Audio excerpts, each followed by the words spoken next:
Welcome to the deep dive. If you've spent any time scrolling through the internet recently, or honestly just existed in the modern world and talked to other human beings, you have probably heard the word narcissist thrown around. Oh yeah, we use it constantly. Right. You might use it to describe a toxic ex-partner, or maybe a boss who takes credit for your work. Or even just a celebrity who posts way too many heavily filtered selfies. Exactly. Really just anyone who seems a little too full of themselves on any given Tuesday. But what if I told you that our everyday, casual use of that word barely scratches the surface of a profoundly complex, deeply divided, and sometimes remarkably dark psychological reality? And that gap between the pop culture buzzword and the clinical reality is exactly our mission for this deep dive. We are going to separate the casual label from the actual psychological architecture. Which is no small task. No, it's not. And to do that, we are pulling from an incredibly comprehensive source today. We're looking at excerpts from the 2011 academic text, The Handbook of Narcissism and Narcissistic Personality Disorder, edited by W. Keith Campbell and Joshua D. Miller. It is a massive foundational text. It really is. And it's fascinating because it does not hand you one simple, neatly packaged definition. It lays out a historical and clinical battlefield of ideas. A battlefield is, it's the perfect way to describe it. As you read through these chapters, you realize that if you look at the landscape of psychological research over the last century, the concept of narcissism straddles a massive, almost unbridgeable gap. A huge divide. On one side, you have social personality psychologists. They view narcissism as a dimensional trait. That means it is something you, me, and everyone listening has to varying degrees. Right. Picture a slider on an audio mixing board. Some people are turned up to an 8, others are down at a 2. Exactly. But then on the other side, you have clinical psychiatrists who have traditionally viewed it as a categorical disorder.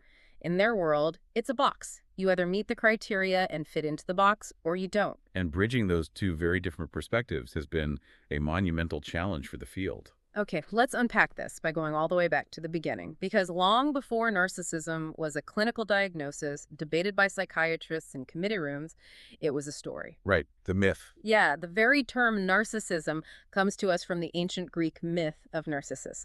Specifically, our sources point us to the Roman poet Ovid and his telling of the myth in the year 8 CE in his epic work Metamorphoses. It is a story most people think they know the broad strokes of, but the specific granular details are what make it so psychologically rich. Yeah, set the scene for us. Well, Narcissus was the youth renowned throughout the land for his unparalleled physical beauty, but he was incredibly vain and cruelly rejected anyone who dared to love him.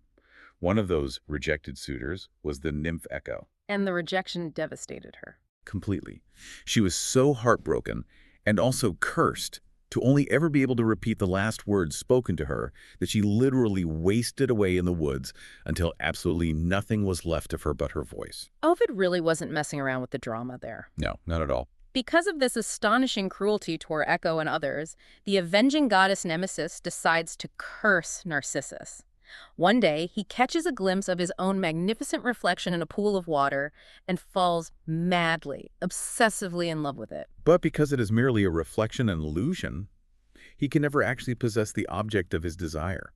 He is completely trapped, gazing at himself in total despair, unable to leave the pool until he eventually dies of starvation and thirst, with Echo just hauntingly repeating his final dying words. What's fascinating here is the psychological foreshadowing embedded deep within that ancient text.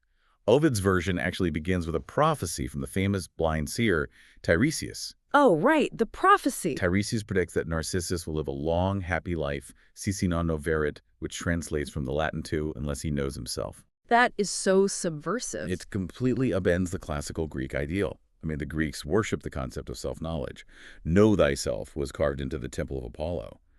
But for Narcissus, truly seeing and knowing himself is the exact mechanism that destroys him. Wow. Furthermore, if we look at an alternate, even older version of the myth recorded by the grammarian Conan, the narrative gets even darker. In Conan's telling, Narcissus doesn't just slowly waste away by the water.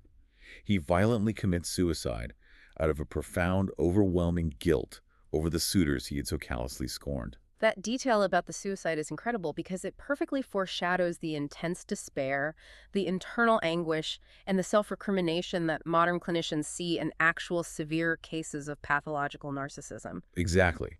It tells you that even thousands of years ago, humanity intuitively understood that this wasn't just a story about simple vanity or loving your outfit in the mirror. It was about a lethal level of internal emptiness. But how do we get from ancient poetry to a modern psychologist's couch? The transition from myth to medicine really began late in the 19th century. In 1898, a sexologist named Havelock Ellis, working alongside Paul Necki, became the first to use the term narcissism in a psychological context. And they used it to describe a specific autoerotic condition, right? Yes, essentially observing a patient treating their own body as a sexual object. That laid the groundwork, but the major seismic pivot for the entire field happened with Sigmund Freud. Freud always brings everything back to the hidden internal machinery of the mind. He fundamentally changed the trajectory of the concept. In his pivotal 1914 paper, simply titled On Narcissism, Freud took this descriptive term and made it dynamic. He described a psychological process where an individual withdraws their libido. Now, in psychoanalytic terms, libido doesn't just mean sex drive, does it? No, it means psychic energy, the fundamental life force. Freud theorized a process where a person pulls that life force away from the outside world, away from connections with other people, and directs it entirely inward, hyper-focusing it onto their own ego. Freud also makes a really important distinction for us here. He didn't just label it all as bad. He talked about primary narcissism versus pathological narcissism. Which is a crucial baseline to establish. For anyone listening who has kids, Freud's idea of primary narcissism will make total sense. Yeah. He believed that this inward focus is actually a completely normal, biologically necessary stage of human development.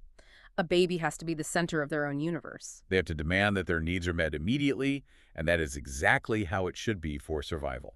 Right. The pathology, the disorder, only arises much later in life when an adult takes that psychic energy and withdraws it back inward defensively. It acts as a kind of heavy, rigid protective armor against the pain of the outside world. Precisely. So what does this all mean?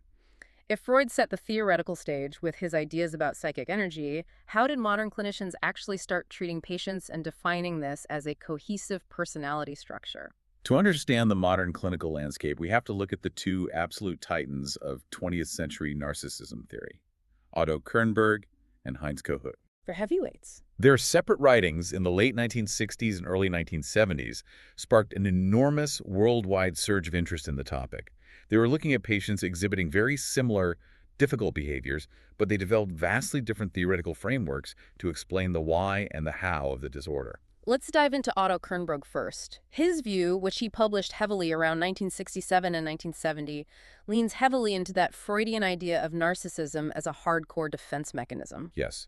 Kernberg argued that the condition stems directly from a childhood environment characterized by cold, rejecting, or highly inconsistent parenting. So the parents are basically failing to provide emotional warmth. Kernberg formulated what is often called a parental devaluation hypothesis. Imagine a child experiencing a harsh, emotionally depriving, or deeply invalidating home environment. To survive that emotional freezing, the child defensively withdraws.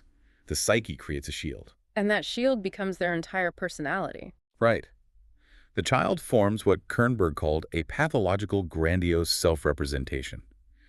It is an entirely constructed internal refuge designed to keep the pain out. I always picture Kernberg's theory like a terrified, incredibly vulnerable little child deciding to build a magnificent, totally impenetrable stone fortress. That's a great visual. From the outside, if you meet this person, all you see are these massive, towering walls of superiority, arrogance, and grandiosity. But the entire reason that massive fortress was built in the first place is to hide and protect the weak, unloved child shivering down in the basement. The grandiosity that annoys everyone is actually the ultimate false self. Yes. That analogy captures the essence of Kernberg perfectly. The grandiosity is a compensatory shell. Now, contrast that defensive structure with Heinz Kohut's view, which he articulated around 1968 and 1971. Kohut did not see adult narcissism as a defensive fortress built to hide a damaged self.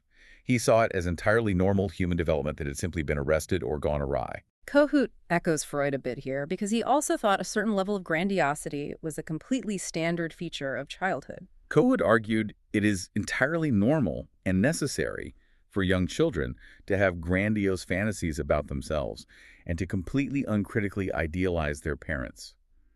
It's the foundational way they build a cohesive sense of identity. And if things go right. In a healthy, nurturing environment, as the child grows and interacts with the world, that childhood grandiosity naturally modulates. It scales down into realistic ambition and a healthy, stable level of self-esteem. But things don't always go right. Exactly. Kohut argued that if the parents fail to provide the right kind of empathetic mirroring and support, if they are indifferent, or if they actively reject the child's natural need to idealize them, that early grandiose version of the self never gets the chance to mature. It gets frozen in time. And that frozen development leads to one of the most crucial and, frankly, most useful concepts in Kohut's entire theory, the idea of self-objects. Because the individual's internal mechanism for regulating their own self-esteem never properly matured past childhood, the adult narcissist is left completely dependent on the external world to do that regulation for them. They need other people to do the heavy emotional lifting. Kohut coined the term self-objects to describe how narcissists rigidly utilize other people. They literally do not perceive others as separate, autonomous individuals with their own needs and inner lives. They perceive them merely as extensions of themselves, existing solely to perform a function, regulating the narcissist's fragile self-esteem and soothing their anxieties. Think about the toddlers in your own life. When a toddler is overwhelmed, a parent has to step in and help regulate their emotions because the toddler's brain physically cannot do it alone yet. That's a very accurate comparison. The narcissist is doing that exact same thing, but in reverse. They are an adult unconsciously demanding that other adults stabilize their fragile ego for them. That is a brilliant way to understand the behavior, but it brings up a huge issue that the handbook spends a lot of time on. The criterion problem. Exactly. To you, me, or the average person listening right now, a narcissist is just that arrogant, conceited jerk at the office who thinks they are better than everyone else. But these clinical theories from Kernberg and Kohut point to an immense amount of hidden pain, arrested development, and fragility. According to the text, this dichotomy has led to a massive criterion problem in the psychological literature. The criterion problem is the foundational headache of narcissism research. It essentially means that for decades, there has been no single universally agreed upon gold standard for what the disorder actually looks like in practice. It's a mess depending on who you ask. Very much so. Depending on whether you are a university researcher handing out multiple-choice questionnaires to college freshmen or a psychoanalyst treating a deeply troubled patient in a clinical setting, you might be describing entirely different presentations of the exact same underlying disorder. However, over time, clinical experts have come to recognize that the pathology actually manifests in two distinct phenotypes or thematic clusters: narcissistic grandiosity and narcissistic vulnerability. Let's break those down, starting with the grandiose side, because this is the stereotype we are all intimately familiar with. The classic presentation. Right. If you are exhibiting grandiose traits, you are acting highly entitled.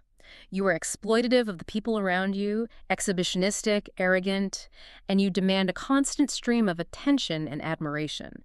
You operate on the fundamental belief that you are incredibly special and superior to the general population. But then you have the vulnerable side of the spectrum, which, on the surface, looks like the exact opposite of the stereotype. It really does. Vulnerable traits include being acutely hypersensitive to perceived criticism, feeling chronically empty, and experiencing deep, paralyzing shame.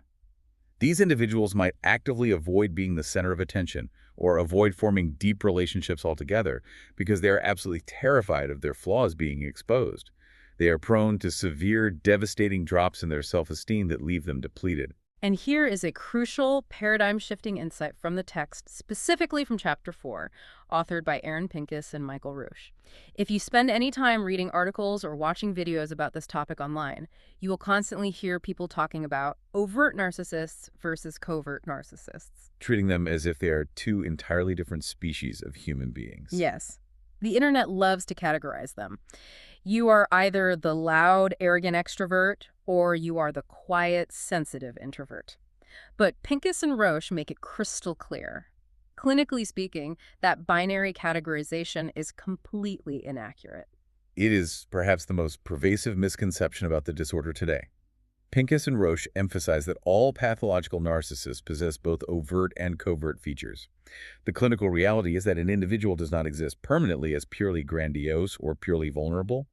Rather, they oscillate between the two states. It's a constant pendulum swing. Exactly. When the environment is actively feeding their ego, when they are successful, praised, and in control, They present with that classic assertive grandiosity. They feel invincible.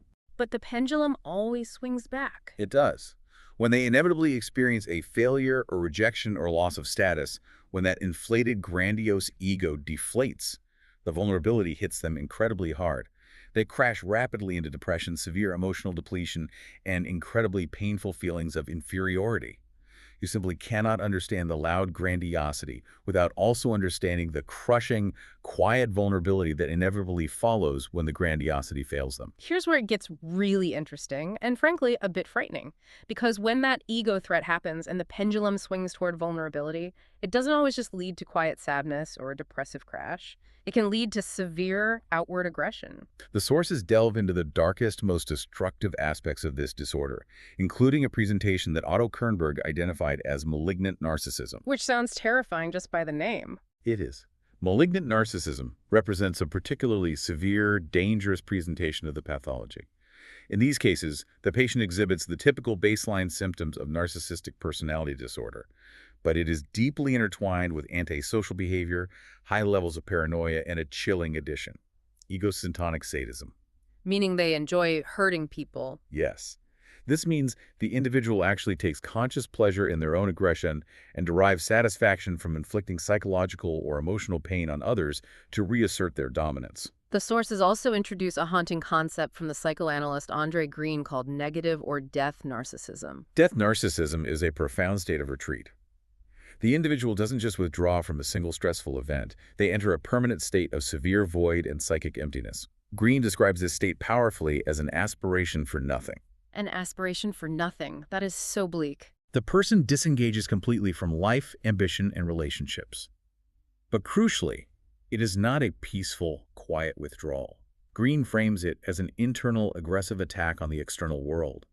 It is a striving towards psychic death because the very act of engaging with reality and risking further injury to the ego is simply too threatening to endure. It is an absolute aggressive rejection of life itself, acting as the ultimate defense mechanism. And this aggressive response ties right back into Kohut's work as well, specifically his famous concept of narcissistic rage. We have all seen someone overreact to a minor slight, but the text makes it clear that narcissistic rage is operating on a completely different psychological level. Kohut clarified the mechanics of this rage brilliantly. When a narcissist faces a severe ego threat or a shame-provoking event, their brain triggers a primal flight or fight response. The basic survival instinct. Right. The flight response is that shame-faced, rapid withdrawal into the vulnerable state we discussed earlier. But the fight response manifests as narcissistic rage. It is an unrelenting, violently destructive compulsion to right a perceived wrong or to completely undo a hurt. It is wildly disproportionate to the actual offense, and it is entirely fueled by their absolute, unshakable conviction in their own greatness and rightness. And if you understand that rage, you suddenly understand why people with severe narcissism are so incredibly resistant to therapy or treatment. Oh, absolutely. If a therapist tries to gently point out a flaw or attempts to challenge that carefully constructed grandiose self-representation, the patient does not process it as helpful, constructive feedback. They experience it as a profound existential attack on their survival mechanism, and they frequently respond with that destructive rage, or by entirely devaluing the therapist and walking out. Which brings us to a really significant structural battleground for this entire diagnosis: the psychiatric establishment itself, and specifically the evolution of the DSM, the Diagnostic and Statistical Manual of Mental Disorders. Oh, the DSM drama. This section of the handbook is fascinating because it gives you a behind-the-scenes look at how messy the sausage-making of official psychiatric diagnosis really is. The historical timeline of the manual is very revealing here. Narcissistic Personality Disorder, or NPD, wasn't even recognized as an official diagnosis until 1980, when it was finally added to the DSM-3. And it is crucial to note that it was added largely based on the rich clinical theories from psychoanalysts like Kernberg and Kohut, rather than on hard, empirical, statistical data.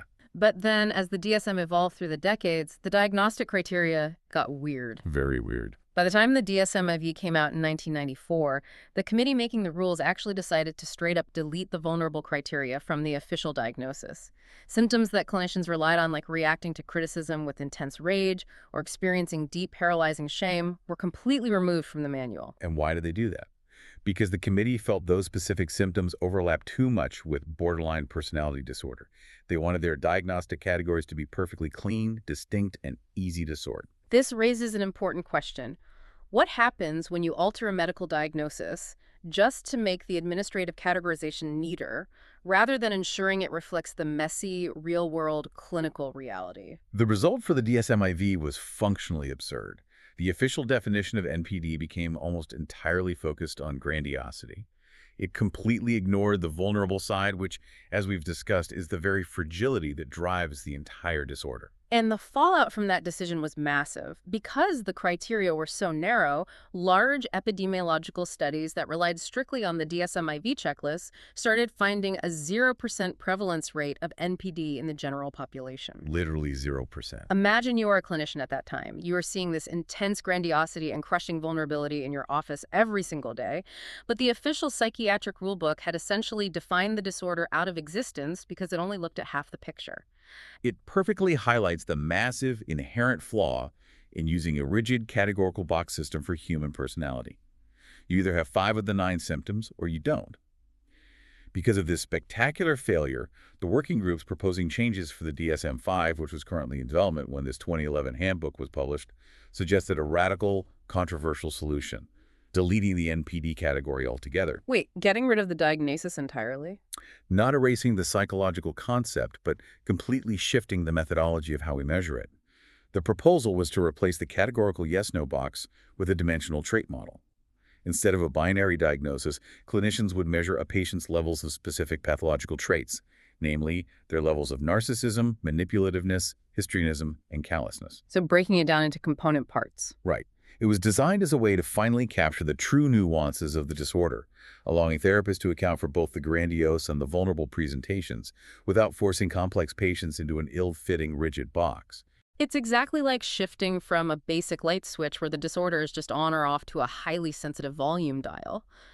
But while the psychiatrists are locked in committee rooms debating the nuances of the diagnostic manual, the rest of us are living in a society that seems to be changing rapidly around us. And the sources don't ignore that.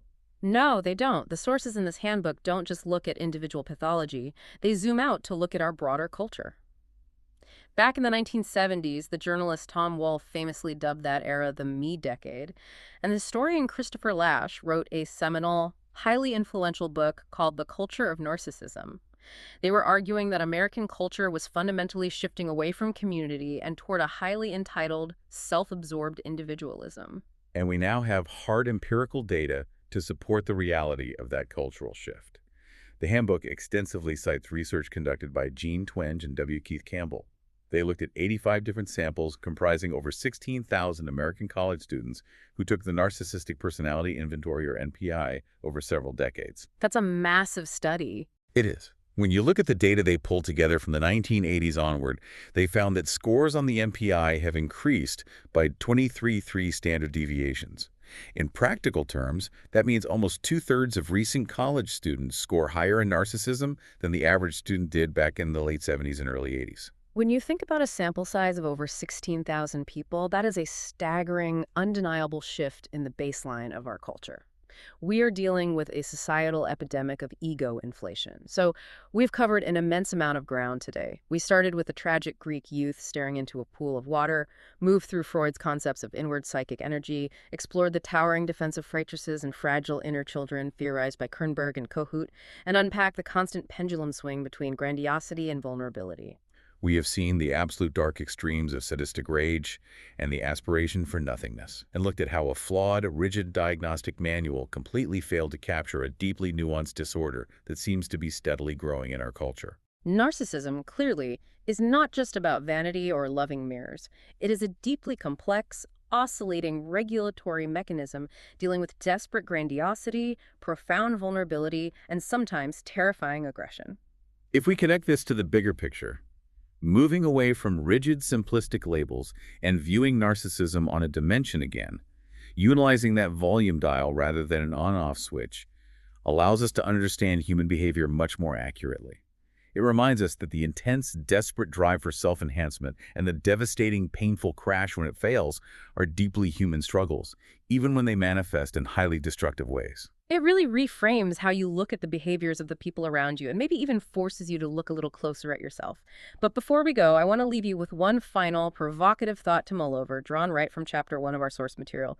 For an entire century, traditional psychoanalysis operated on the core assumption that narcissistic grandiosity was just a defensive mask covering up incredibly low self-esteem. The core of the fortress analogy. Exactly, but recent psychological studies use something called the implicit association test. Unlike a standard survey where you can lie about how great you feel, this test measures your deep subconscious beliefs by tracking your split-second word association speeds. And the data from these tests show that narcissists actually have genuinely high implicit self-esteem. That changes everything. It really does. As researchers Baumeister and Vose suggest, maybe narcissism isn't a defense mechanism against low self-esteem at all. Maybe it is simply an addiction to high self-esteem. I want you to consider what that means for a culture that constantly preaches the absolute, unquestioned importance of building and maintaining self-esteem at all costs. Are we actually building healthy identities, or are we just collectively feeding an addiction? Thank you so much for joining us on this deep dive. We'll see you next time.